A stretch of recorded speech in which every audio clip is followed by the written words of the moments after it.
네, 안녕하세요. 반갑습니다. 회복을 돕는 남자 바르실레입니다. 이제 외도를 처음 발견했을 때 이렇게 하는 게 더 낫다 이 얘기를 지금 나누고 있거든요.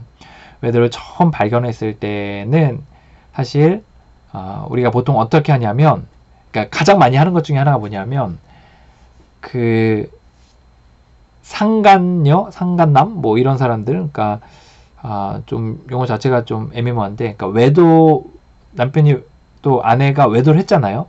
그러면 그 외도한 대상, 그 사람을 우리가 보통 그 사람도 이제 내 배우자도 열받지만 그 사람도 열받잖아요. 그러니까 때로는 이런 경우도 있어요. 내 배우자는 괜찮은데 상대방이 꼬리 쳤다, 이렇게 생각하는 경우도 있어요.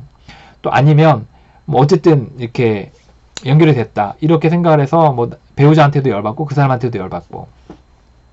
그럼 우리는 어떻게 되냐면 다시 이런 일이 벌어지지 않게 해야 되니까, 그렇게 생각을 하니까, 그러면 이걸 할 수 있는 길이 무엇일까 생각을 해서 이제 그 사람을 찾아갑니다. 예. 배우자한테도 막 난리 피지만 그 사람을 찾아가는 거예요.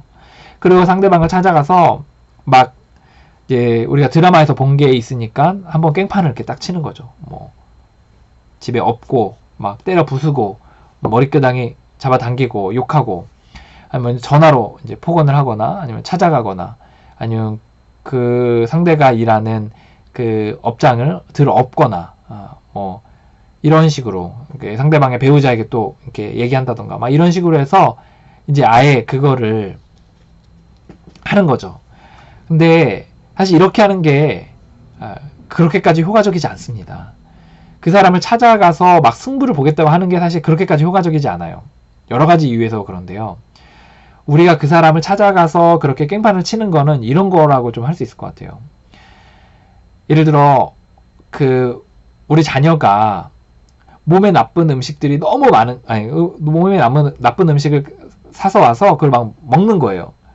그래서 그 먹지 말라 그랬던 건데 먹는 거예요. 그래서 엄마 말을 무시했다고 생각이 들고 또 이 아이한테도 좋지 않으니까 때려서 이제 그걸 뺏고, 그것도 아니 때려서 그걸 뺏고 버리고 때렸어요. 그래서 이제 그 과자를 뺏어서 버렸다는 거죠. 쓰레기통에. 눈에 보이지 않게. 그럼 그 아이가 나가잖아요. 그럼 나가면 어떻죠? 또 있어요. 가게에 그 불량식품들이, 엄마가 먹지 말라고 했던 그 과자들이 또 있어요. 그럼 그 아이는 어떻게 되죠? 또 가서 사 먹는데 어디서 먹죠? 엄마가 보지 않는 곳에서 먹고 들어오는 거예요. 거짓말하고. 정말 그런 그걸 먹으려나 하는 마음들이 정말 있다면, 그러면 우리가 어떻게 할 수 있죠? 우리 그 가게 가가지고, 한 A라는 가게 가서 이게 뭐냐 막 해가지고 그걸 안 팔게 했다고 쳐요. 그러면 가게가 그 가게만 있나요? 그 B라는 가게도 있어요. 그럼 우리가 어떻게 해야 돼요? 뭐 정부에다 이렇게 얘기해야 되나요? 그 정부에서 얘기해서 그걸, 그 품목을 안 팔게 했다고 쳐요. 그러면 그 품목만 있나요? 또 B라는 품목도 있어요. 또 어떤 데서는 불법으로 그걸 팔기도 해요. 우리가 배우자가 외도를 했잖아요. 우리가 그 배우자와 관계한 그 사람에게 찾아가서 우리가 때려 엎잖아요. 그러면 사실 그 사람하고는 뭐 관계가 끊어질 수 있어요. 근데 또 다른 사람이 있어요. 또 다른 기회들이 많아요. 배우자가 바뀌지 않으면 사실 바뀌지가 않는 거예요. 그래서 그 사람에게 찾아가서 뭐 하는 거는 사실 그렇게까지 남편과 아내를 바꾸는데 그렇게 도움이 되지 않습니다. 더더군다나 오히려 역효과가 나는 경우들이 있는데, 어떤 역효과냐면, 배우자가 관계를 했던, 또는 그러니까 어떤 외도를 했던 그 사람에게 찾아가서 그렇게 한번 깽판을 치고 난리를 피고 관계를 끊어버렸잖아요. 그러면 이 소식을 내 배우자가 알게 되면 수치심을 느낍니다. 그리고 화도 나고, 그러니까 본인이 가해자인데 화가 나요.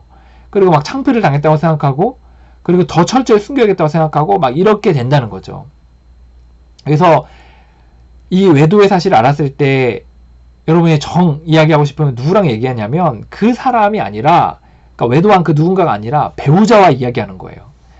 근데 배우자와 이야기해야 되는 거는 뭐 여러 가지, 앞에서도 이야기했지만 여러 가지 많은 방식이 있죠. 뭐 내 감정을 중심으로 해서 얘기하고, 그리고 조금 시간이 지나서 얘기하고, 그리고 좀 증거를 모아서 얘기하거나, 뭐 또 이렇게 얘기하는 그런 방식들을 써야 되는 거죠. 예. 그렇다고 해서 막 배우자가 그런 거 한다고 해서 사실 또 금세 돌아오는 건 아니에요. 또 또 마음 그런 경우도 있죠. 예, 막 이렇게 눈물로 호소하는 경우도 있지만 또 그러지 않은 경우도 많지만 어쨌든 그 배우자가 외도한 그 사람을 찾아가서 막 들어 엎어서는 사실 문제가 해결되는 건 아니라는 거예요. 그래서 오히려 배우자와 이야기하는 게 배우자와 올바른 방식으로 이야기하는 게 좀 더 낫다 이 얘기를 하고 싶습니다. 근데 뭐 그럴 수는 있다고 생각해요. 내가 너무 화가 나서 그냥 화풀이 하려고 그냥 가서 이렇게 때려 엎는다? 뭐 그럴 수도 있다고 생각해요. 뭐 우리 화가 나면 예, 뭐 소리도 빽 지르고 이렇게 할 수 있잖아요. 그런데 설사 그렇다 치더라도 그렇게 할 수는 있다고 생각하고 뭐 그 이후에 후폭풍도 감당하겠다고 생각을 하면 또 그럴 수 있다고 생각해요. 근데 이제 그게 또 배우자와의 관계가 또 얽히고 또 그 이후에 풀어가는 데 있어서는 그렇게까지 도움이 되는 것 같지는 않습니다. 그래서 또 배우자와 외도한 사람을 찾아가기보다는 배우자와 이야기하는 게 좀 더 낫다. 이 얘기를 나누고 싶습니다.